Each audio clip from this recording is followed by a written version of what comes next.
पण माझी बालपणाची सुरुवात वहीच्या सुरुवातीपासून नाही, तर वहीच्या मागच्या पानांनी खूप जास्त झाली. बट तो सिनेमा यायच्या आधीच मला तो शोध लागलेला होता. सगळ्या कलांचा रस त्या एकट्या कलेत सामावण्याची त्याची क्षमता आहे. तर ते म्हणे की त्या रांगेच्या बाहेर निघ. म्हटलं का, मी खूप वेळचा उभा आहे, तुझ्यासाठी नाही होणार म्हणे हे सगळ्या गोष्टी. म्हणजे एवढा विचार मी पण नव्हता केला, बट तू खूप छान प्रकारे हे क्लिअर केलंस. म्हटलं नाटक करू मी. त्या नाटकाला आई वडील येऊन बसले होते नाटकाला. आठवतंय का मला? नाही नाही, काहीच नाही, असं नाही. कुणीही कुणाला उगाच भेटत नसतं. आपलं एकत्र येणं उद्याच्या सुंदर भविष्याचं निमित्त आहे. एखादं बाळ जन्म घेण्याच्या आधी आईला जो काही त्रास होतो, मे बी मला वाटतं की त्या त्रासातून मीही गेलोय.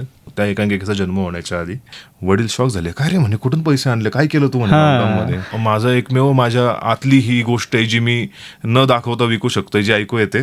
शिवाजी महाराजांवरती खूप आधीपासूनच खूप प्रेम आहे. चुकणं कधीच चुकीचं नसतं. आमच्यातला विद्यार्थी अजून जिवंत आहे आणि तो अजून शिकतोय. माझं काम आहे फक्त वाढवणं त्या गोष्टीला, जी आहे माझी आहे किंवा माझ्या सोबत आहे. का नाही विचारणारच का?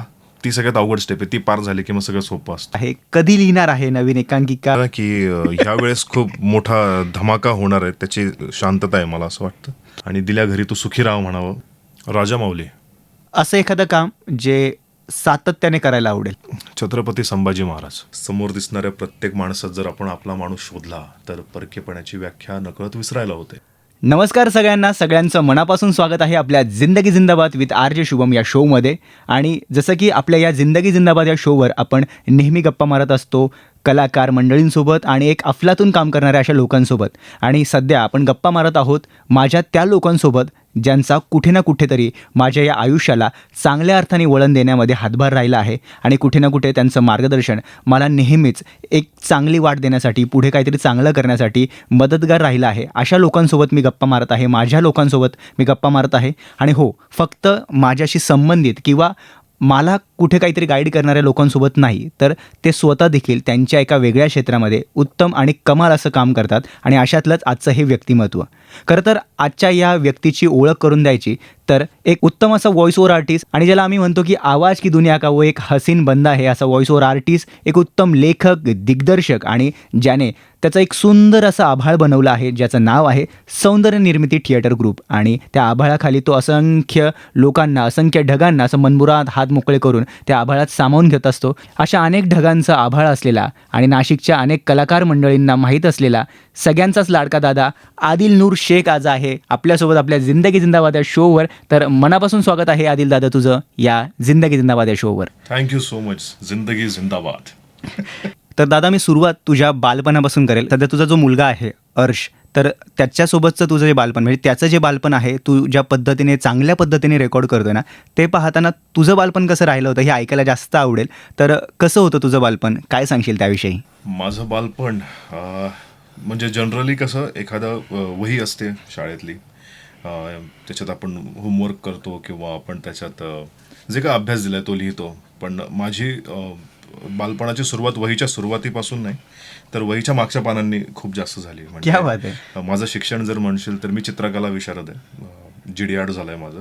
अच्छा. KTHMच्या ललित कला महाविद्यालयात. तर म्हणजे तिथूनच लहानपणापासूनच म्हणजे जनरली कसं सगळ्या वहीची सुरुवात पहिल्या पानापासून करतात. मी मागच्या पानापासून केली. याचा अर्थ असा की खूप सारे चित्र काढायचो, खूप सारे स्केचेस किंवा जे काही धडे असतात, मराठीचे धडे असतात, त्यांचे पोस्टर्स वगैरे मला सुचायचे. इमॅजिन करायचो मी की आता ही जर एक सिनेमा आहे, समजा हा धडा सिनेमा आहे, तर याचं पोस्टर कसं दिसेल. सो मी ते चित्र काढायचो. अशा प्रकारे बालपणाची सुरुवात झाली. तारे जमीन पर पिक्चर माहीत असेल सगळ्यांना. बट तो सिनेमा यायच्या आधीच मला तो शोध लागलेला होता की समजा आपण पटपट जर असे पानं पलटले ना तर काहीतरी अॅनिमेशन क्रिएट होतो. अच्छा. तर तो सिनेमा बघायच्या आधी मला तो शोध लागलेला होता. त्यावेळेस काय वय होतं साधारण तुझं? वय नाही सांगता येणार, पण काय आता 6वी 7वी वगैरे असं, 5वी आसपास असं काहीतरी असेल. म्हणजे चित्र तसे लहानपणापासूनच पाटी पेन्सिल, जेव्हा आपल्या मराठी शाळेचे जे लोक आहेत आपण, पाटी पेन्सिल आधी येते. सो पाटी पेन्सिल वरती पण चित्रच आले आधी, आणि मग आई, आणि मग 1-2 वगैरे, बरोबर, ते नंतर आले. सो अशी कुठेतरी कलेच्या क्षेत्रातूनच सुरुवात झाली असं म्हणता येईल. चित्रकला वेगळी कला आहे असं म्हणणार नाही मी, कारण की चित्रकला ही कला अशी आहे की सगळ्या कलांचा रस त्या एकट्या कलेत सामावण्याची त्याची क्षमता आहे. म्हणजे नाटकात पण तोल असतो, बॅलन्स असतो, किंवा मग काय म्हणतात त्याला, कलर स्कीम असते, पोत असतो. सो सेम चित्रकलेचेच अंग मला वाटतं प्रत्येक कलेत कुठे ना कुठे आहेत. म्हणजे एखादं कॅरेक्टर, तू समोर बसलाय आणि तुझं चित्र काढायचं म्हटलं, मला तुझ्यातल्या रेषा शोधायच्या आहेत. सेम एखादं गाणं आहे तर त्याच्यातल्या रेषा शोधणं म्हणजे काय, तर त्याच्यातले स्वर शोधणे. राईट. आणि एखादा कॅरेक्टर, त्याच्यातली गोष्ट शोधणं म्हणजे काय, तर नाटक आहे. सो हे जे शोधणं आहे हे चित्रकलेतून सापडत गेलं. आणि मग हे सगळं उत्स्फूर्तपणे स्वतः करत गेला की त्यासाठी कोणी व्यक्ती होती तुझ्या मागे की जी तुला यासाठी मोटिवेट करत होतं, पुढे त्याला एक दिशा देत होतं, असं कोणी होतं की स्वतः? माझे वडील म्हणजे मला 10वी झाल्यानंतर आमच्या घरात पूर्णपणे कॉमर्सचं वातावरण आहे. म्हणजे बहीण पण CAच्या लास्ट ग्रुपला आहे, दाजी पण माझे CA स्वतः आहेत, वडील स्वतः अकाउंटंट आहे. सो घरात पूर्णपणे कॉमर्सचं वातावरण असताना 10वी झाल्यानंतर मी पण उभा होतो एका लाईनमध्ये, कॉमर्सच्या लाईनमध्ये फॉर्म भरण्यासाठी. अच्छा. बट तिसऱ्या चौथ्या नंबरवर असेल मी, आता मला फॉर्म सबमिटच करायचं आहे. आणि वडिलांचा फोन आला, म्हणे काय करतोयस? म्हटलं फॉर्म सबमिट करायला आलोय कॉमर्सचा. तर ते म्हणे की त्या रांगेच्या बाहेर निघ. म्हटलं का? मी खूप वेळचा उभा आहे, 2 तास झाले, 3 तास झाले. म्हटलं मी आता माझा नंबर लागेल. तो म्हणे नाही बाहेर निघ, म्हणे तिथे समोर एक ललित कला महाविद्यालय म्हणे, तिथे जा आणि तिथे चित्रकलेला ऍडमिशन घे, म्हणे तुझ्यासाठी नाही होणार म्हणे हे सगळ्या गोष्टी. म्हटलं oh my God, thank God. म्हटलं किती भारी गोष्ट आहे. सो वडिलांकडून हा सपोर्ट मिळाला मला, की त्यांनी कलेच्या क्षेत्राकडे एक वाट दाखवली आणि आज ती वाट इथपर्यंत आली आहे, तुझ्या समोर बसलोय मी. क्या बात आहे. आणि त्यावेळेस काकांनी तुला ती वाट दाखवली, एक वेगळं मार्गदर्शन केलं. कदाचित त्यांनी त्यावेळेस तुला ती वाट दाखवली, त्यामुळे आज अनेक जण जे तुला ओळखता, या क्षेत्रामध्ये काम करताय, त्यांना त्यांच्या आयुष्याची एक चांगली वाट निवडण्याची संधी तुझ्या निमित्ताने मिळाली. आणि खरंच ते सुद्धा खूप खुश असतील की त्यावेळेस तुला ही एक चांगली वाट मिळाली, जेणेकरून आज ते स्वतः देखील एका चांगल्या प्रभावामध्ये, एका चांगल्या मार्गाने आणि त्यांचं आवडतं असं काम करू शकताय. म्हणजे एवढा विचार मी पण नव्हता केला, बट तू खूप छान प्रकारे हे क्लिअर केलंस की एक छोटासा निर्णय खूप जणांचं लाईफ चेंज करू शकतो. सो एक अशा पद्धतीने तुझी सुरुवात झाली आहे आणि वेगवेगळे पैलू आहे त्यामध्ये, आणि चित्रकला हे त्यातलं एक माध्यम आहे. पण त्या व्यतिरिक्त तुझ्यातला लेखक, दिग्दर्शक आणि एक उत्तम असा अभिनेता, तो कसा तुला सापडला, त्याची काय गोष्ट आहे? चित्रकला तर हे एक माध्यम राहिलं आहेस तुला, पण ह्या सगळ्याची सुरुवात कशी झाली? तुझ्या या कला क्षेत्राच्या प्रवासाविषयी काय सांगशील? पुन्हा तिथेच येईन मी. चित्रकला म्हणजे कसं 5 वर्षांचा डिप्लोमा असतो तो. पहिलं वर्ष फाउंडेशन असतं आणि मग एलिमेंटरी, इंटरमिजिएट, ॲडव्हान्स आणि डिप्लोमा असे 5 वर्ष असतात ते. तर डिप्लोमाला असताना एक काय म्हणतात त्याला, थिसिस ज्याला म्हणतो आपण, एक प्रोजेक्ट फाईल क्रिएट करायची असते की तुमच्या लाईफवरती कुठल्या कुठल्या कलाकारांचे परिणाम झालेत, तुम्ही कसं कलाक्षेत्र निवडलं, याविषयी तुम्हाला एक थिसिस लिहायचा असतो. एक त्याला काय प्रबंध म्हणतात ना, की प्रकल्प असं काहीतरी असतं ते. सो ते लिहित असताना मला जाणवायला लागलं की अरे आपण लिहू शकतो. पहिलं तर म्हणजे खूप सगळे मुलं टाईप करून वगैरे लिहायचे, पण मी पूर्ण हा म्हणजे आपण चित्रकला महाविद्यालयात आहे ना, सो माझं म्हणणं असं होतं की आपण हे हातानेच लिहूयात, चुकलं तरी आपण पुन्हा नवीन पानावर लिहूयात. आणि असं करून ते एक तो थिसिस मी लिहिला होता. आणि साधारण किती पानांचा असेल तो? 70 पानांचा असेल. अच्छा, तो पूर्ण. आणि त्याच्यात ते चित्र वगैरे पण असतात, त्याच्यामुळे ते 50-40 पानांचा असेल तो. तर तेव्हा मला फर्स्ट टाइम रिअलाइज झालं होतं की अरे आपण लिहू शकतो. आणि मग त्याचबरोबर एक पुन्हा वडिलांचा फोन आला होता मला की कालिदास कला मंदिरला एक वर्कशॉप आहे म्हणे कसला नाटकाचा, तर तू जाऊन तो कर. म्हटलं नाटक करू मी? म्हणे हा म्हणे, करून तर बघ, मला वाटतं म्हणे तू करू शकतोस. मला माहित नाही त्यांना असं कुठून हे सुचायचं आणि ते कशी काय असं मला वाट दाखवायचे. बट सेम त्यांनी मला म्हटले की जा एकदा, तिथे वर्कशॉप चालू आहेत, कोणीतरी मुंबईचे आहेत ते म्हणे, त्यांचं वर्कशॉप सुरू आहे, तर तिथे ॲडमिशन घे, मी पैसे वगैरे भरतो म्हणे, जा बघ म्हणे काय होतंय का. कारण की म्हणे मी कालिदास कला मंदिर अजून आतून बघितलेलं नाहीये, तुझ्या निमित्ताने बघता येईल म्हणे. आणि मग ते वर्कशॉप केल्यानंतर तिथे नाटक केलं होतं. आणि मग त्या नाटकाला आईवडील येऊन बसले होते नाटकाला. मला वाटतं मी शंकराची भूमिका केली होती, महादेवाची. आणि काहीतरी गणपती बाप्पा मोरया असं काहीतरी बालनाट्य होतं ते. हां, तर त्याच्यात मी शंकराच्या भूमिकेत होतो. आणि मग होते बरेच 7-8 वाक्य होते. आणि मग काय नाही, मग तिथून खऱ्या अर्थाने नाटक या क्षेत्राची सुरुवात झाली. लेखनाची त्या प्रकल्पापासून झाली, त्या थिसिसपासून. म्हणजे त्याआधी असं लहानपणी कधी लिहिलेलं नव्हतं, म्हणजे त्यावेळेस तुला तुझ्यातला लेखक असा कधी जाणवलेला नव्हता जो इथे झाला? हां, नाही असं मला नाही वाटत. काय मी प्रयत्न केला होता मला वाटतं कविता वगैरे लिहायचा, पण ते काही नाही, ते कन्सिडर नाही आहे माझ्या मते. त्याला लेखन नाही म्हणू शकणार आपण. किंवा मग एखादी गाण्याची चाल असेल तर त्या चालीवर वेगळे शब्द म्हणून बघणं, विडंबन सारखं म्हणा, किंवा असं एक चाल रेडी आहे एखाद्या सिनेमाची आणि त्याच्यावरती आपली कवितेचे चाल लावणं वगैरे, हे मला वाटतं ते प्रयोग होते फक्त शाळेमध्ये असताना. शाळेमध्ये असताना. आठवत आहे का मला? नाही काहीच नाही, असं नाही. असं फक्त प्रयत्न केले होते अच्छा काही. अच्छा, सक्सेसफुल प्रयत्न असं कधी झाला नाही त्यावेळेस?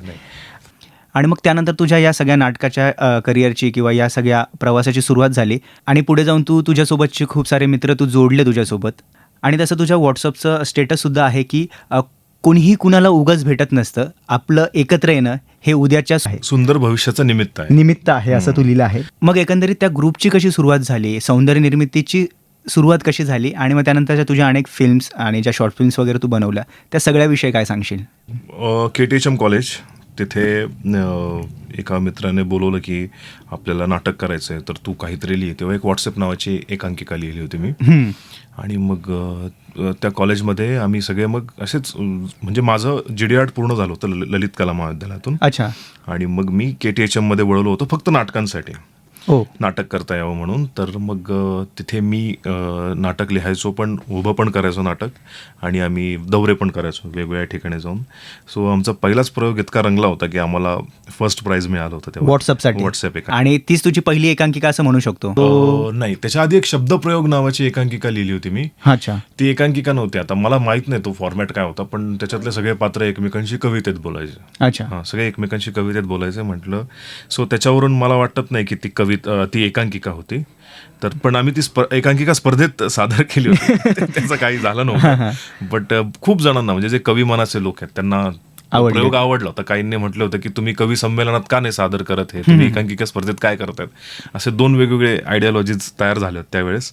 सो तो फक्त एक प्रयोग होता. बट जर फक्त ऑफिशियल एकांकिका म्हणशील तर पहिली एकांकिका व्हॉट्सअपच आहे. हां, आणि तिला पहिल्याच प्रयोगाला फर्स्ट प्राइज नंदुरबारला मिळाला होता. क्या बात आहे. व्हॉट्सअप एकांकिकेचा विषय निघाला आहे, तर मी सुरुवातीला जसं म्हटलं होतं की तुझ्याशी माझा काही कनेक्ट आहे किंवा त्या लाईफला वळण देण्यात एक चांगल्या अर्थाने जो तुझा हातभार राहिला आहे, कदाचित तो याच एकांकिकेपासून सुरू झाला असं मी म्हणू शकतो अप्रत्यक्षपणे. व्हॉट्सअप ही एकांकिका ज्यावेळेस आली होती, त्याचा खूप लोकसत्तेला खूप सारे चांगले प्रयोग सुरू होते आणि त्यामध्ये व्हॉट्सअपने प्राईज मारलं होतं. आणि ती एकांकिका मी ऑनलाईन TV मध्ये कुठे बघितली होती. आणि मग ते बघितल्यानंतर मी, अरे यार काय बाप काम आहे, म्हणजे यार हे असं पण नाटक असू शकतं. व्हॉट्सअपचा तो सेट, व्हॉट्सअपची ती सगळी स्क्रीन आणि सगळं अफलातून होतं. आणि मग त्यावेळेस कुतूहल वाढलं की नेमकं हे सगळं कोण करतंय. आणि मग त्यावेळेस मी असा शोधात पण होता की कुठे मला हे सगळं करता येईल. आणि मग त्यावेळेस जाऊन मी आपल्या सौंदर्य निर्मितीचा फॅन झालो होतो, असं मी म्हणेल, या ग्रुपचा फॅन झालो होतो. आणि आपण म्हणतो ना की नाट्य क्षेत्रामध्ये एक आपल्याला संधी हवी असते, एक प्लॅटफॉर्म हवा असतो. आणि मला या सौंदर्य निर्मितीमुळे, आणि त्यातलं विशेष कारण जे ठरलं की टोळ्या ही आपली एकांकिका होती आणि त्यामध्ये एका मुख्य भूमिकेसाठी तू माझा विचार केला. आणि फक्त विचार नाही केला, तर टोळ्या ही एक थोडंसं मॉबचं नाटक होतं आणि त्यावेळेस मॉब कमी पडत होता किंवा कॅरेक्टर कमी पडत होतं. त्यावेळेस स्वतः अनिलदादा, तू आणि जितूदादा वगैरे तुम्ही सगळेच उभे राहिले होते, माझ्यासोबत ऑनस्टेज होते. आणि मी कधी काळी सोबत काम करण्याचं स्वप्न बघितलं होतं, पण मी ज्या नाटकात मुख्य भूमिका करत होतो त्या नाटकात तू, जितूदादा, तुम्ही सगळे सोबत काम करत होता. सो हे खूप मोठा सपोर्ट राहिला होता आणि कुठेतरी ते एनकरेज करत होतं या सगळ्या प्रवासामध्ये पुढे काम करताना. मला सगळं आठवलं रे ते सगळं, मी असं विस्मरणात गेलो होतं सगळं, पण तू आता आठवून दिलंस. सो व्हॉट्सअप आणि मग त्यानंतर पुढच्या कशा गोष्टी घडत गेल्या आणि पुढचा कसा प्रवास राहिला होता? हा, तर तेव्हाच मला एक गोष्ट जाणवली होती की आपण जर लोकांना सांगितलं तर लोक ऐकतात आणि रिस्पॉन्ड करतात. असं मला तेव्हाच जाणवायला लागलं होतं की आपल्याला जे करायचं आहे ते आधी लोकांना सांगितलं तर लोक ते ऐकतात आणि त्याला रिस्पॉन्ड करतात किंवा त्याला प्रतिसाद देत आपल्या मागे यायला लागतात. सो मग ह्याच गोष्टीला कन्सिडर करत पुढच्या सगळ्या गोष्टी किंवा पुढच्या ॲक्टिव्हिटीज झाल्या की मला काय करायचं आहे हे सांगणं आधी खूप महत्त्वाचं असतं. बरोबर. तेव्हा लोकांच्या रिॲक्शन्स येतात आणि मग पुढच्या एकांकिका म्हणा किंवा शॉर्ट फिल्म्स म्हणा, कॉन्टेंट क्रिएशन म्हणा, काही पण जे काही आहे. सो तिथूनच ह्या वाक्याची निर्मिती झाली होती की कुणीही कुणाला उगाच भेटत नसतं, आपलं एकत्र येणं उद्याच्या सुंदर भविष्याचं निमित्त आहे. कारण की आता तू आलास तर आजचं हे निमित्त आहे, सुंदर निमित्त आहे, हे भविष्य आहे ना. नक्कीच. तेव्हाचा जर काळ बघितला तर त्या काळातलं आजचा हा दिवस भविष्य आहे सुंदर. बरोबर आहे. तेव्हाचं ते आपलं भेटणं हे आजच्या या सुंदर दिवसाचं निमित्त मित्र होतं. होतं. That's it. सो एवढं सिम्पल त्या वाक्याचा अर्थ आहे. आणि बस मग अजूनही तसंच चालू आहे की मग सगळ्यात मोठा जो मग मैलाचा दगड, कदाचित मैलाचा दगड म्हणू शकतो की नाही माहीत नाही, पण मग पाऊस पाड्या ही एक एकांकिका जिने महाराष्ट्रभर जी गाजली आहे आणि खूप सारे नाशिकचे कलाकार आहे, नाशिकच्या बाहेरही खूप सारे कलाकार आहे की जी ही एकांकिका तुझी करत असतात आणि तिला आत्ताही खूप सारा रिस्पॉन्स येतोय. तर मग ही एकांकिका आणि त्यातल्या त्यात की हे आभाळ आणि ढग हा जो काही कॉन्सेप्ट किंवा हे जे शब्द माझ्याकडून आले तर हे याच पाऊस पाड्यामधले होते. तर मग हा सगळा पाऊस पाड्या आणि त्या संदर्भाने आलेला हा सगळा प्रवास, त्याविषयी काय सांगशील? त्या ॲक्च्युली ते प्रसव वेदना म्हणतो ना आपण, किंवा मग एखादं बाळ जन्म घेण्याच्या आधी आईला जो काही त्रास होतो, सो मे बी मला वाटतं की त्या त्रासातून मीही गेलो आहे. त्या एकांकिकेचा जन्म होण्याच्या आधी मी म्हणजे खूप स्ट्रगल केलं मी की मला काय लिहायचं आहे किंवा मला काय तयार करायचं आहे किंवा काय बाहेर येतं आहे. आणि मग एवढ्या सगळ्या कष्टानंतर जे काही आत्ता महाराष्ट्रभर म्हणजे इवन आजही बारामतीमध्ये कॉलेज, कालच मला फोन आला होता की आम्ही ती एकांकिका करतोय. सो ते परवानगी पत्र वगैरे जो काही प्रकार असतो, सो हे अजूनही चालू आहे. म्हणजे ती अशी एकांकिका आहे की मला नाही वाटत की कुठलाही महिना खाली गेला असेल. कुठला ना कुठला संघ, कुठला ना कुठला कॉलेज त्याची रिहर्सल करत असेल, प्रयोग करत असेल, काहीतरी चालू आहे त्याचं. क्या बात आहे. ह्याची सुरुवात हेच आपल्या खूप सारे आजूबाजूचे लोक आहेत किंवा माझ्या आयुष्यात आलेले बरेचसे लोक आहेत, त्यांच्या लाईफमधून काही गोष्टी उचलून, आणि आपण कलाकार आहोत तर आपल्याला तेवढी लिबर्टी असते थोडीशी कल्पना ॲड करायची. बरोबर. आणि त्यातून मग मला नाही का असं उपाशी व्यक्ती बघितलं ना तर मला त्रास होतो. मला असं वाटतं की ह्याने काहीतरी खाल्लं पाहिजे आता, आणि ह्या भावनेतून हा पाऊस पाड्या क्रिएट झालेला आहे. आणि तो अजूनही पाऊस पाडत फिरतोय सगळीकडे. क्या बात आहे. आणि सुरुवातीला जो पहिला प्रयोग झाला होता केटीएम कडूनच केला होता राज्यनाट्यासाठी, तर तो टाइम बार झाला होता. म्हणजे टाइमच्या खूप पुढे गेला होता तो, काहीतरी 3.5 तास त्याचा प्रयोग चालला होता. ओ बापरे. बट मग परीक्षकांनी पण तो थांबवला नव्हता, कारण की त्यांना तो आवडत होता. आणि मग ते म्हटले होते की तुम्हाला वेळेचा तुम्हाला अंदाज नाही आला का? तर ॲक्च्युली ते आम्हाला माहीत नाही ते कसं काय एवढं हे झालं होतं. खूप ताणून गेलं होतं ते, म्हणजे ताणून नाही, ते मजेशीर होतं, बट त्याला एक कट असणं किंवा त्याला एका फ्रेममध्ये बसवणं, त्याची जेव्हा एकांकिका करायची होती तेव्हा खरी ओढाताण झाली होती. अच्छा. तर अजूनही मला असं वाटत नाही की ती एकांकिका म्हणून तेवढा टाईम ड्युरेशनमध्ये बसणारी एकांकिका आहे. खूप मनावर दगड ठेवून खूप साऱ्या गोष्टी कट करून आता ती कुठेतरी एकांकिकेच्या फॉर्मॅटमध्ये यायला लागली. म्हणजे मी जेव्हा करत होतो एकांकिका तरी ती 55 मिनिटापर्यंत जायची परफॉर्मन्स. अच्छा. मग आणि सेट वगैरे जास्त नव्हता म्हणून तो 5 मिनिटात होऊन जायचा. स्पर्धेची गणितं. स्पर्धेचे गणित. आणि ते स्पर्धेच्या गणितात नव्हतीच ते. आता मुलांनी बरंच रिसर्च वगैरे करून काही पात्र वगैरे कमी करून आता ते केलंय त्यांनी 45 मिनिटात किंवा 40-45 मिनिटात बसवण्याचा प्रयत्न.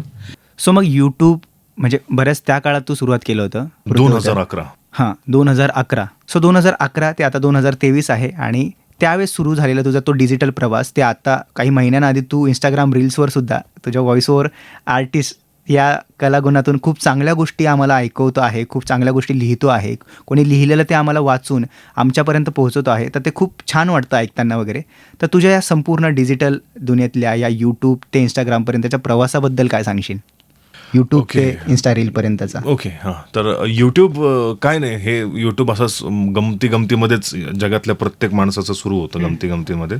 आणि जो कोणी एक्स्टॅब्लिश आहे त्याने पण गमतीमध्येच सुरू केलेलं असतं. सो ते हे असंच आपल्याला काहीतरी करायचं. ॲक्च्युली तो जो काळ होता ना त्या काळात इंटरनेट हा प्रकार होता, पण मग आत्ता जितका इझी आहे तितका नव्हता. बरोबर. सो मग खूप काही बनवून ठेवा, मोबाईलमध्ये टाका, लोकांना दाखवा, असा प्रकार होता तो. ब्लूटूथने सेंड करा. हो. आणि मग सायबर कॅफे किंवा कोणाकडे इंटरनेट असेल तर मग आपण ते अपलोड करून मग इंटरनेटवर स्टोअर करणार त्याला, आणि मग त्याच्यातून लोक बघणार. सो अशी ती सुरुवात झाली होती. त्याचं काही हे नाही एवढं. बट मग ते हळूहळू मुलं जमत गेले, व्ह्यूज यायला लागले, आणि मग रिस्पॉन्स चांगला यायला लागला, आणि मग त्यातून मग ते कॉन्टेंट क्रिएशन व्हायला लागलं. आणि व्हॉइस ओव्हर आणि इंस्टाग्रामचं म्हणशील तर इंस्टाग्राम तर आत्ताचं आहे हे, म्हणजे हे काय फार जुनं नाही. लॉकडाऊन होतं, आणि सगळंच म्हणजे कामधंदे सगळ्यांचेच नॉट इव्हन माझे फक्त प्रत्येक जण जगातला प्रत्येक जण बेरोजगार जेव्हा झालेला होता तेव्हा त्या काळात खूप सारे लोक जे होते NGO वगैरे जसे असतात काही संस्था असतात लोकांना मदत करणाऱ्या, तर तेव्हा मला फोन यायचे आणि ते म्हणायचे की आम्ही अशी अशी मदत केली लोकांना, तर आम्हाला त्यावरती एक डॉक्युमेंटरी बनवायची आहे. हो. तर त्या डॉक्युमेंटरीसाठी तुम्हाला नॅरेशन करावं लागणार आहे, त्याचं व्हॉइस ओव्हर करावं लागणार आहे, करून द्याल का? म्हटलं अरे सगळं बंद आहे स्टुडिओचं. मी व्हॉइस ओव्हर आर्टिस्ट, मी as a voice over artist काम करत होतो, बट कसं की कुठल्या स्टुडिओतून मला बोलवणं यायचं, मग मी तिथे जायचो, मग रेकॉर्ड करायचो, मग अच्छा. सगळं काही व्हायचं. बट लॉकडाऊनमध्ये सगळं काही बंद असताना त्यांचं म्हणणं होतं की ठीक आहे मोबाईलमध्ये रेकॉर्ड करून द्या, आता आम्हाला काढून न्यायचं आहे, लोक सोशल मीडियावर टाकायचं आहे, तर काही गरज नाही याला स्टुडिओ क्वालिटीची वगैरे असं काही हे नाही. तर म्हटलं ठीक आहे मग असं असेल. त्यांनी ते स्क्रिप्ट पाठवायचे, मी मोबाईलमध्ये रेकॉर्ड करून एडिट करून त्यांना सबमिट करायचो. आणि असंच मग त्यातून मला काही पैसे मिळाले आणि मी घरातले थोडेसे बिल वगैरे भरले म्हणजे किराणा वगैरे भरला मी. वडील शॉक झाले, काय रे म्हणे कुठून पैसे आणले, काय केलं तू मध्ये, काय करतोय नेमकं? म्हटलं काय नाही, म्हटलं मी व्हॉइस ओव्हर केलं, म्हटलं 2-3 डॉक्युमेंटरीजला, त्याचे पैसे मिळाले, त्याचं हे सगळं झालं. देन मग ते म्हणे की अरे मग म्हणे तू आता सगळे स्टुडिओ वगैरे बंद असतील तर तू इथेच का बरं माईक वगैरे घेऊन सगळं सेटअप का नाही करत? म्हणजे पुन्हा एकदा वडिलांनी इथे पण एकदा एक वाट दाखवली म्हणूयात आपण, क्या बात आहे, की आपण तू इथे माईक वगैरे लाव, लॅपटॉप वगैरे तुझा खराब झालाय तो नीट कर, मी पैसे देतो. पुन्हा एकदा त्यांनी स्पॉन्सर केलं होतं मला आणि हे लास्ट स्पॉन्सरशिप होती त्यांची. म्हणजे त्यांनी त्यानंतर गरज नाही पडली मला त्यांच्याकडून पैसे वगैरे घेण्याची. तर ठीक आहे, मग लॅपटॉप रिपेअर झाला आणि मग एक सेटअप क्रिएट झाला आणि मग जेव्हा कळलं लोकांना की मी स्वतःच्या सेटअपवरती रेकॉर्डिंग करतोय, सो कामं यायला लागले आणि माझं घर, माझी बुलेट सगळं चालायला लागलं आणि बस मग ते म्हणतो ना आपण एक पोटापाण्याची सोय होणं, ते झालं. म्हणजे माझ्या आवाजाने मला तारलंय थोडक्यात. येस. आणि आम्ही असं विचारतो दादा की हे तुझा इतका आवाज इतका भारी का आहे, किंवा मग ही देवाची देण आहे वगैरे असं तू म्हणत असतो. गॉड गिफ्ट आहे ते. पण मग तुला हे कधी कळालं, तुझ्या या आवाजातली जादू ही तुला कधी कळाली?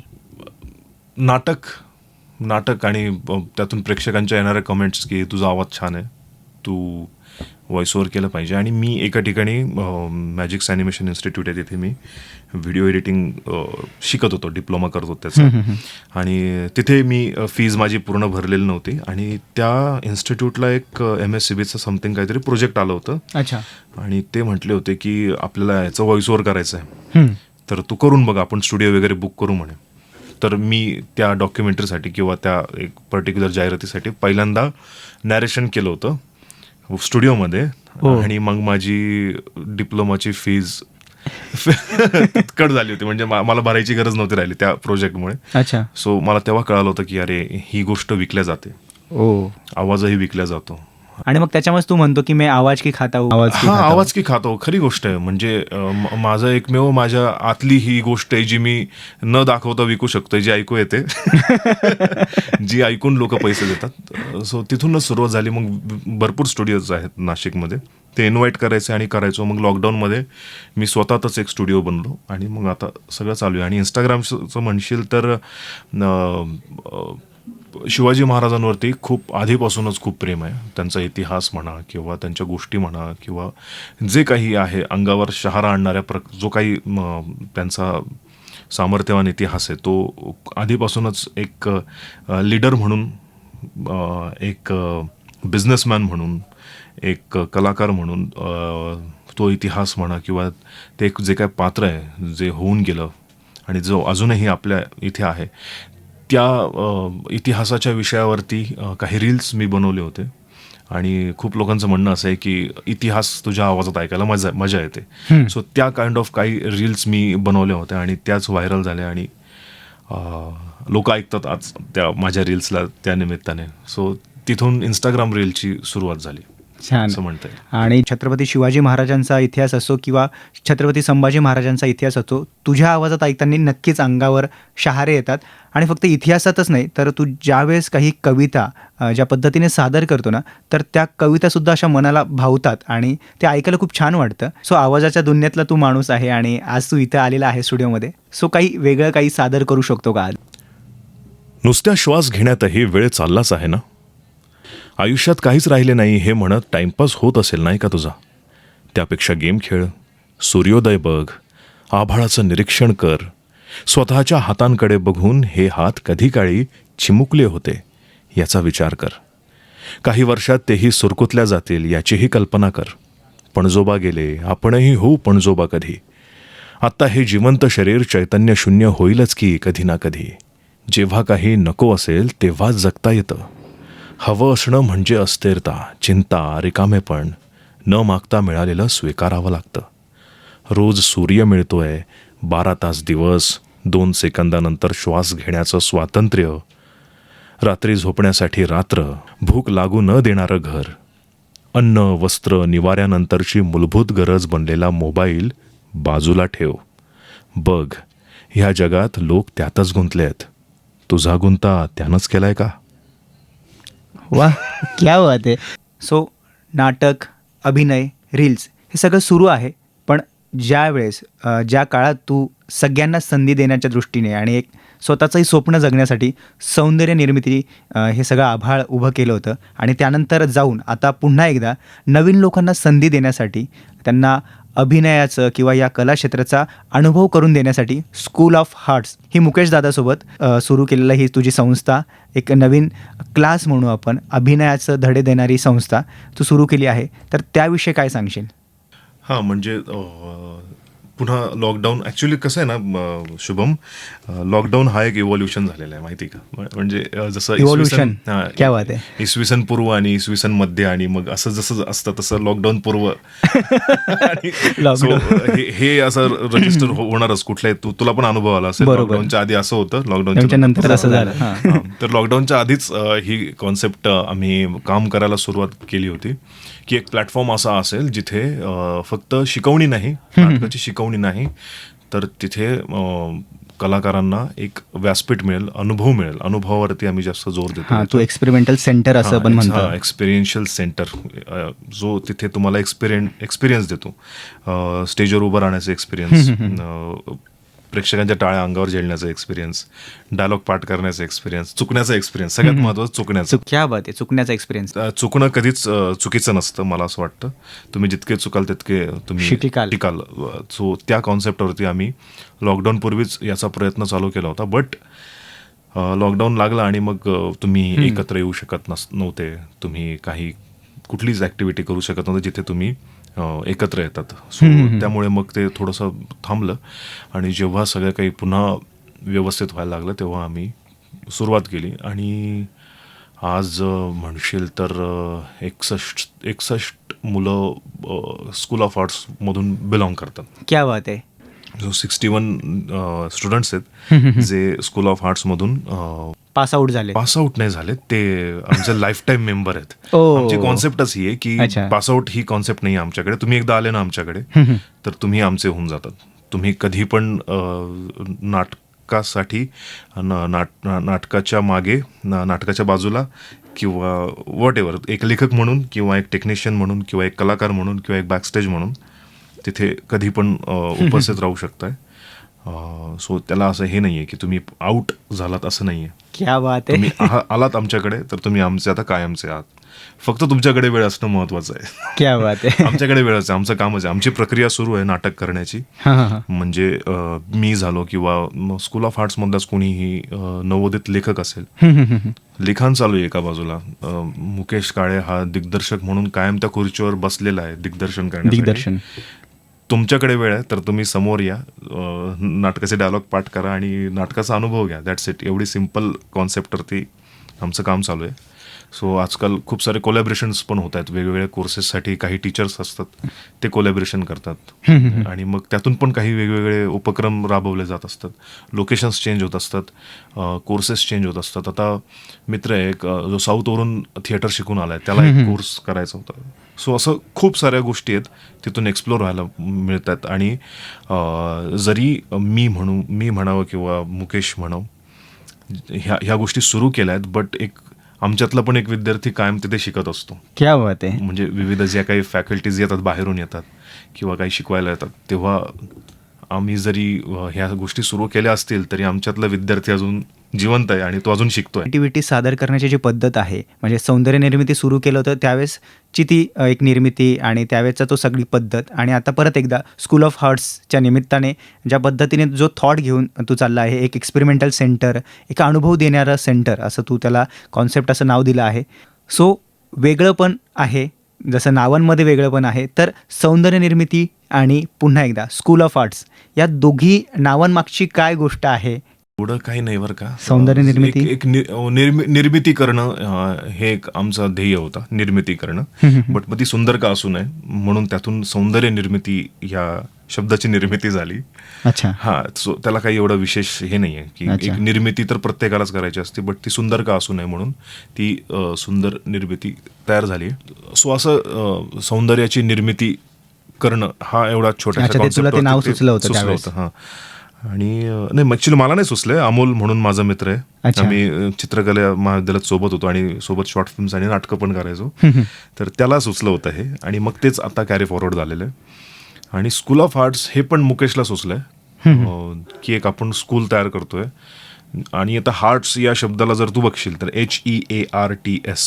अच्छा. सो याच्यात HE काढला तर आर्ट्स असतो. ओ, हां, त्याच्यामुळे सो हे एक हार्ट्स पण आहे, म्हणजे हृदयांची पण शाळा आहे आणि कलेचं पण हृदय आहे. क्या बात आहे. सो असं हे पण, म्हणजे मी कुठल्याही प्रकारचं बारसं करत नाही कुठल्याही गोष्टीचं. बऱ्याचदा मला असं जाणवतं की कोणीतरी येतं माझ्यासोबत आणि एक नाव दिलेलं असतं. माझ्या मुलाचंही नाव मी स्वतः नाही ठेवलेलं. माझं काम आहे फक्त वाढवणं त्या गोष्टीला, जी आहे माझी आहे किंवा माझ्यासोबत आहे. भले त्याचं नाव कोणी का न दिलेलं असो, पण ती गोष्ट माझी असते आणि मग माझी जबाबदारी असते त्याला वाढवणं. सो आता आपण तुझ्या बालपणापासून ते आत्ता स्कूल ऑफ आर्ट्सपर्यंत हा सगळ्या प्रवासाबद्दल जाणून घेतलं. सो आता त्यानंतर एक छोटासा गेम खेळूयात आपण. काही रॅपिड फायरसारखे प्रश्न काढण्याचा प्रयत्न केला मी, बघूयात किती सक्सेसफुल होतात ते. So rapid fire. पहिला प्रश्न, सगळ्यात जास्त काय आवडतं? लेखन, दिग्दर्शन की अभिनय? लेखन. लेखन. अच्छा, ओके. का नाही विचारणार आहेस का? का? कारण की दिग्दर्शन आणि अभिनयात खूप सारे एफर्ट्स आहेत. लेखनात फक्त तुम्हाला बसायचं आहे आणि सगळ्यात अवघड गोष्ट तीच असते. एखादी गोष्ट लिहायची म्हटल्यावर सगळ्यात फर्स्ट स्टेप असते की लिहायला बसणं.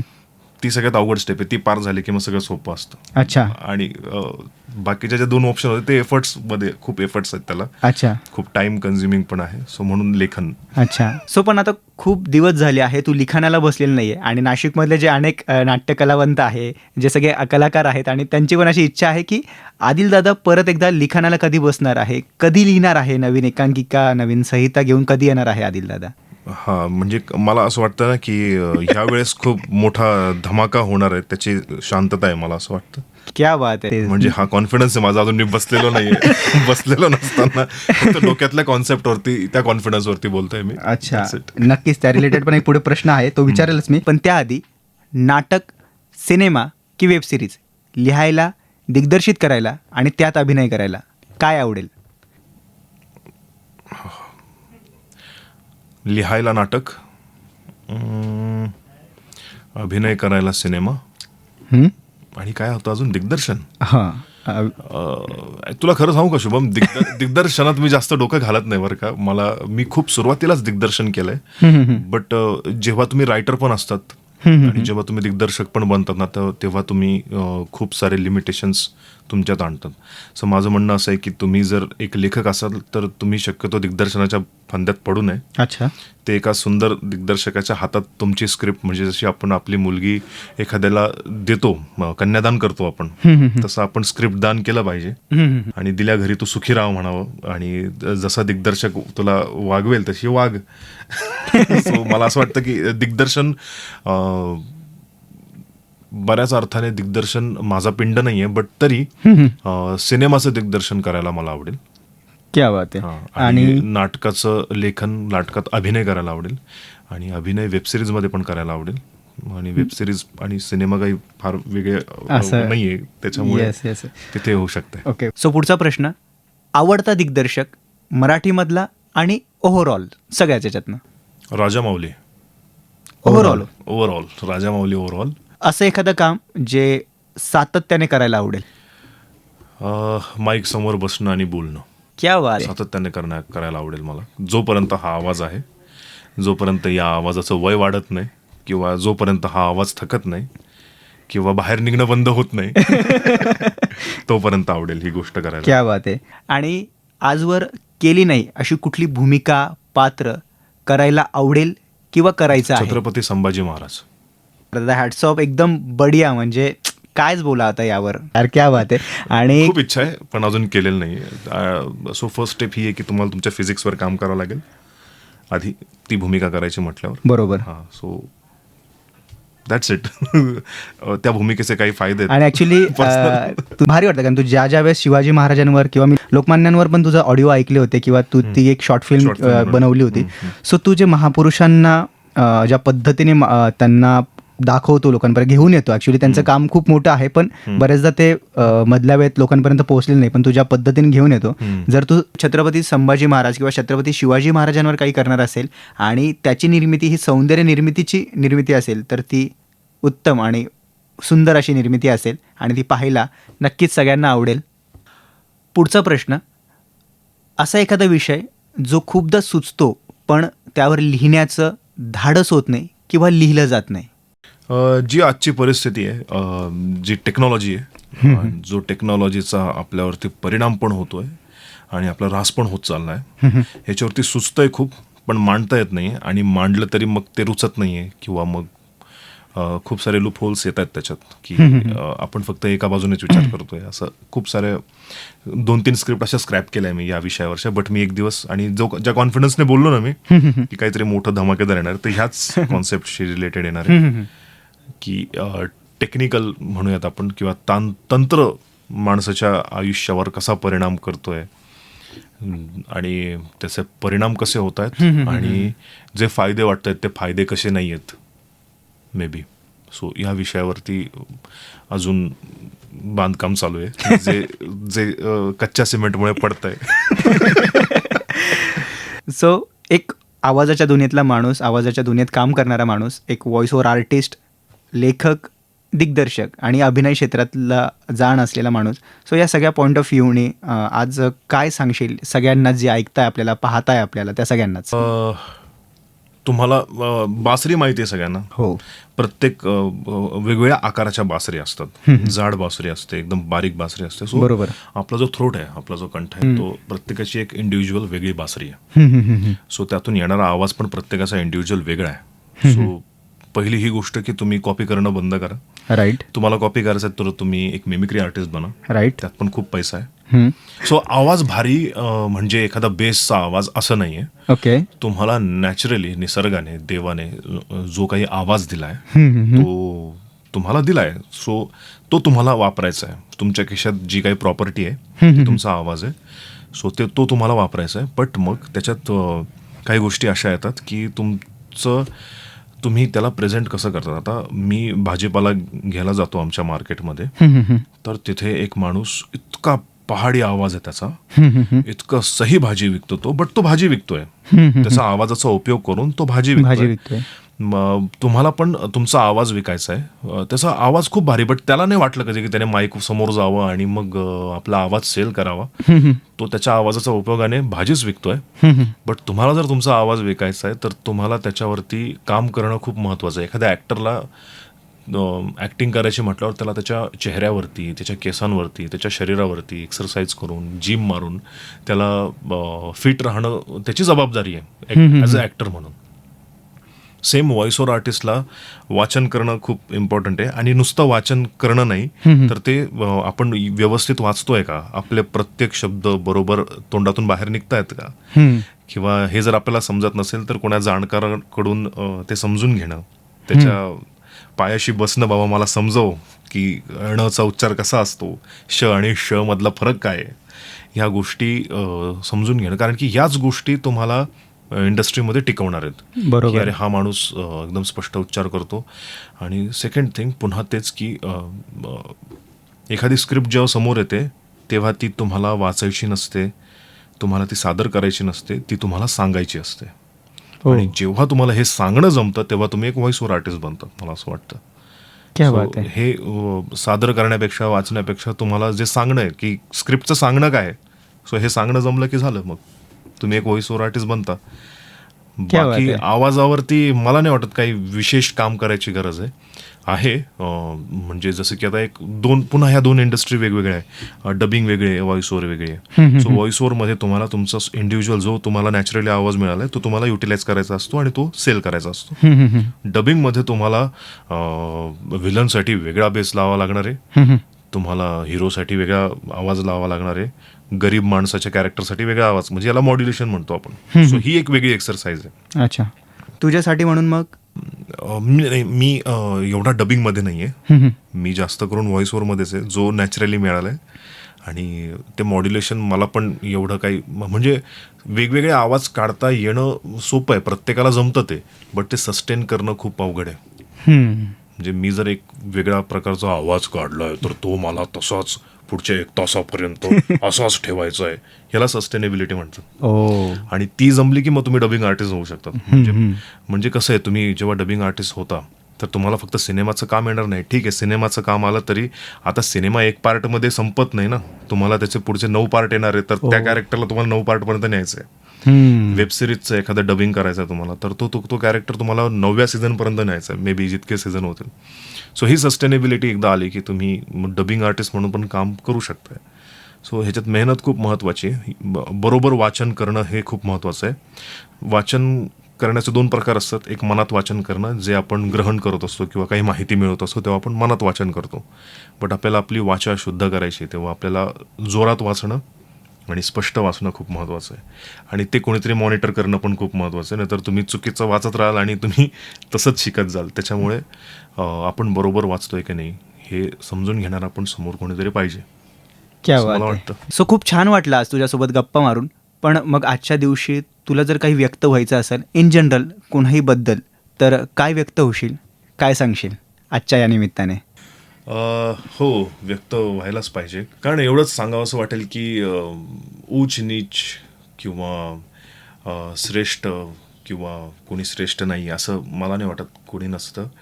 आपली एक समान नजर असली पाहिजे प्रत्येकाकडे बघण्याची. कारण की पाऊस पड्यातलंच एक वाक्य आहे की समोर दिसणाऱ्या प्रत्येक माणसात जर आपण आपला माणूस शोधला तर परकेपणाची व्याख्या नकळत विसरायला होते. सो हेच परकेपणाची व्याख्या आपल्याला पुसायची आहे सगळ्यांना मिळून. सो प्रत्येकाला एका नजरेने बघणं किंवा समान नागरी हक्क ज्याला म्हणतो आपण, तो रिअलमध्ये इम्प्लिमेंट व्हावा यासाठी प्रत्येकाने प्रयत्न करणं, आणि प्रयत्न करता करता ती एक जबाबदारी मानणं, नियम न मांडता. तर तुम्ही एका सुंदर देशाला रिप्रेझेंट कराल असं मला वाटतं. So that's it. आजचे माझे जे काही सांगणं होतं ते हेच होतं. क्या बात आहे. तुम्ही तुमच्या देशाला सुंदर प्रकारे रिप्रेझेंट करा, जेणेकरून हे फक्त देशपुरतं नाही तर विश्वात त्या गोष्टीला रेकग्निशन मिळेल, सराहना मिळेल. That's it. क्या बात आहे. थँक्यू सो मच दादा, आणि खूप छान वाटलं तुझ्यासोबत गप्पा मारून. आणि आपल्या आजच्या या जिंदगी जिंदाबाद या शोवर माझ्या आयुष्याला, माझ्या जिंदगीला एका चांगल्या अर्थाने वळण देणारा आणि तितकंच मार्गदर्शन करणारा वेळोवेळी, आणि जेव्हा गरज होती त्यावेळेस अशी उत्तम अशी संधी देणारा असा हा दादा, आणि त्याच्याही क्षेत्रामध्ये तो असा भन्नाट भारी असं काम करतो आहे. असा व्हॉइस ओव्हर आर्टिस्ट, लेखक, दिग्दर्शक, अभिनेता आदिल नूर शेख आपल्यासोबत होता. आदिल दादा आपल्यासोबत होता. सो तुम्हाला या गप्पा कशा वाटल्या नक्की कळवा कमेंट्स करून. आणि हो, चॅनलला नक्की सबस्क्राईब करा, व्हिडिओला लाईक करा, आणि एका नवीन कलाकारासोबत, एका अफलातून व्यक्तीसोबत लवकरच भेटूयात. आणि तोपर्यंत जिंदगी जिंदाबाद.